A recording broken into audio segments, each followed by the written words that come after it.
Greetings, welcome back to the channel. I am Ken McAuliffe, the Jazz Vinyl Audiophile. We are seeing a never-ending spate of jazz vinyl reissues, and it's a great thing. It's really, as I've said a couple times, we're in the golden age of jazz vinyl reissues. Even though, as far as craft is concerned, and this is not a craft announcement, I think things have fallen back a little bit. The label seems to be more interested in reissuing Latin reissues or pop music reissues. I got something for Connie Francis this morning because she passed away recently, and not as insistent of a jazz reissue calendar in general from all the labels. But hey, in saying that, there's a new 45 RPM Ike Quebec series from Blue Note, and there's always new stuff coming out from one label or another. This particular announcement, Verve Label Group and UME announced new vinyl audiophile vinyl reissue series, Verve Vault. You know, it wasn't that long ago that Verve introduced a new club. They were trying to match Vinyl Me Please, which I think has gone under, and the Blue Note Club. You know, trying to get direct to consumers by offering them slightly better prices and one exclusive title, as Blue Note did with the Walter Davis Jr. Victor Cup. Is that what it was? A very hard record to find in general. So, but now we have a Verve vinyl reissue series aimed at everyone, and everything about this is absolutely stellar. All titles mastered from original analog tapes by Ryan K. Smith on 180-gram black vinyl, tip-on gatefold jackets, pressed at Optimal in Germany. Some people have complained about Optimal, saying there was non-fill on some of their stuff. I haven't heard that. If anything, in general, I would think German quality would be better than U.S. quality. When you get into audio, German quality in audio is so high, such as with clear audio. I mean, it's such, every little attention is paid in German audio, and I would think that would be mirrored in some vinyl reissues, but hey, the people have spoken. But what's particularly exciting about this series, which runs from October 10th through March 3rd of next year, March 13th, is that it kicks off with a truly very hard to find disc in the US, Dizzy Gillespie Sonny Side Up, which also features Sonny Stitt and Sonny Rollins with Charlie Persip on bass, on drum. I'm not sure if it's on bass. This is a classic blowing session in the best possible terms. This is a burning, boiling, high energy bebop bordering on hard bop session where everybody's playing their asses off. I've only seen this record a couple times. I don't have it, I've sold it, which doesn't speak to how great the record is. It's just a fantastic recording that originally came out in 1959. Also on October 10th, 2025, Antonio Carlos Jobim, the composer of Desfinado Plays from 1963. I'm not a big fan of that record. I'm also not a big fan of the two records he did for A&M, Wave. I forgot the other one. They're a little stilted, as are the records on Verve, except, I don't know, I'm a real Brazilian fan, and when he came to America, there's a little bit of a homogenizing effect going on. If you can find the records he did in Brazil, such as Tom and Elise, or Elise and Tom with Elis Regina, that's a masterpiece. And there are various records throughout his discography that are really worth finding from Jobim, but just not so much that record, I'm sorry. My favorite is The Wonderful World of Jobim with Nelson Riddle, with Paulo Braga on drums. That's just such a beautiful record. Again, that's an American production of his Jobim work, but it's just much more lyrical and more rhythmically free in a way, and rhythmically charged than those records on A&M. But what else do we have coming from Verve in this fantastic series? Stan Gets Focused from 1961, that's on November 14th. Jimmy Smith and Wes Montgomery, the dynamic duo from 1965, fantastic recording. December 12th, Max Roach, Percussion Bittersweet, which I just bought. So, you know, some of these records you can still find. Max Roach records are not easy to find, but they are out there, and they're not super high priced. Archie Shepp 4 for Train, a classic on Impulse. And I'm jumping ahead of myself a little bit because these records these Verve Vault reissues will come from Verve, Impulse, Mercury, and Decca. That's a really broad thing. Now, I hope they release some of the Billie Holiday records on Decca. Those are fantastic. Obviously, Impulse has kind of been done and done to death, but it might be interesting to hear the Ryan K. Smith approach. Mercury, that's a whole nother swath. Dinah Washington on Mercury. So many artists. I think there's some Quincy Jones on Mercury. And of course, all the incredible Verve titles produced by Norman Granz. There's so much of it. Most of that is post-swing era. And they're just beautiful performances. They very often sound good. Sometimes they don't sound that great. Sometimes they're just mono, not in stereo, because these are pretty early recordings. But some of the artists they will be addressing: Archie Shepp, Blossom Dearie. Blossom Dearie is experiencing sort of a renaissance in that when you go to record stores, if you find the records, they're a little bit overpriced, but her records are just very hard to find in general because she's just such a stately, what's so great about her is she's so stately, and the way she swings, she's very sly, and she's got that, what you think of as a little girl voice, but behind that is a very sharp woman. And her delivery is great. She's a great piano player. I'd have thought about Diana Krall, but I won't go there. But Blossom Dearie is such a wonderful artist, and it's great to see her given this kind of treatment. Now, in saying that, her debut Verve record has been reissued a few times, but again, it is hard to find. It's on Japanese reissues often. Dinah Washington, which some people love. Those are amazing productions. Dinah Washington had a lot of verve and sass, very brassy performer. Gabor Szabo, the guitarist, which I'm not a fan of. I think his music sounds a little dated, but I'm probably in the minority. A lot of people love his records.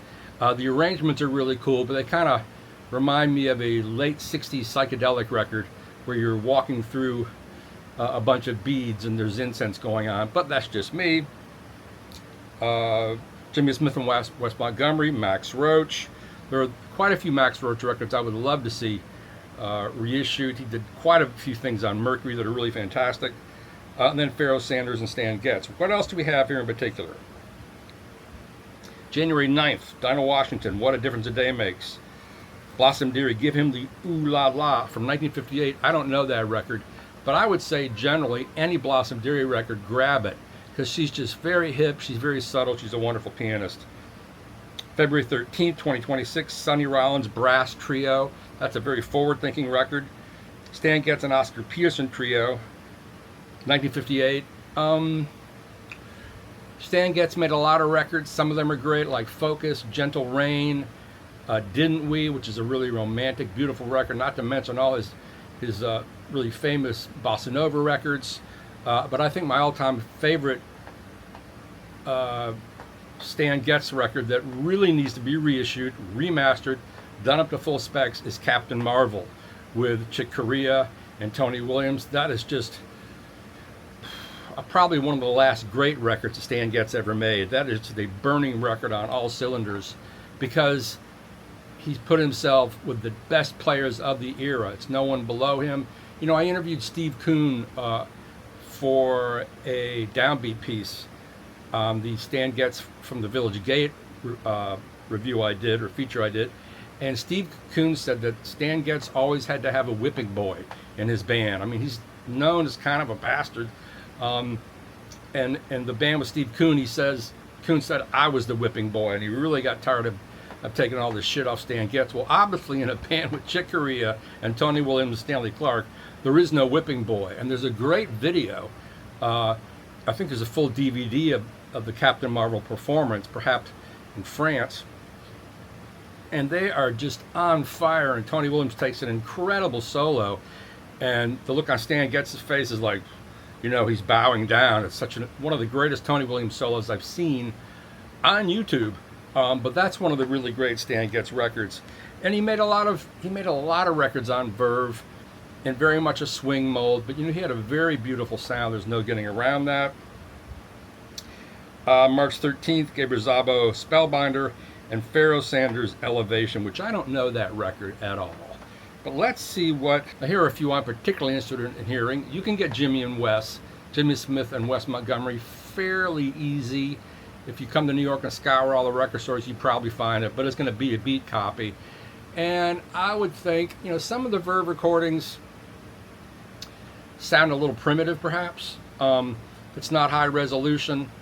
It sounds like 2 or 3 mics over a large ensemble. Certainly no close miking on the drums or the brass.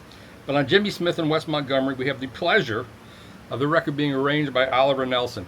Now, a record I wish they would really reissue, which is Oliver Nelson either on Verve or Impulse. It's called Skull Sessions. One of the greatest Oliver Nelson records I've ever heard, and I've never seen it on vinyl. I've only seen it on CD. But Jimmy and Wes has Grady Tate and Richard Davis in the lineup. Max Roach Percussion Bittersweet features Tommy Turrentine, Clifford Jordan, Ray Draper, Annie Lincoln, Abby Lincoln, which is another politically charged record with tracks like Garvey's Ghost, Mendacity, which is a great track with Abby Lincoln singing, Mama and Praise for a Martyr. Archie Shepp 4 for Train. There's a Marion. Is that the one with Marion Brown on the cover? No, that's the one where Archie Shepp is sitting on the stairs at Inglewood Cliffs, and they've superimposed Train right next to him.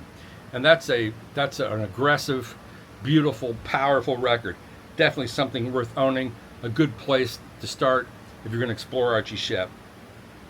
They do a cover of Naima, Mr. Sims, CD's Song Fleet, and Cousin Mary from Giant Steps or perhaps Coltrane Jazz.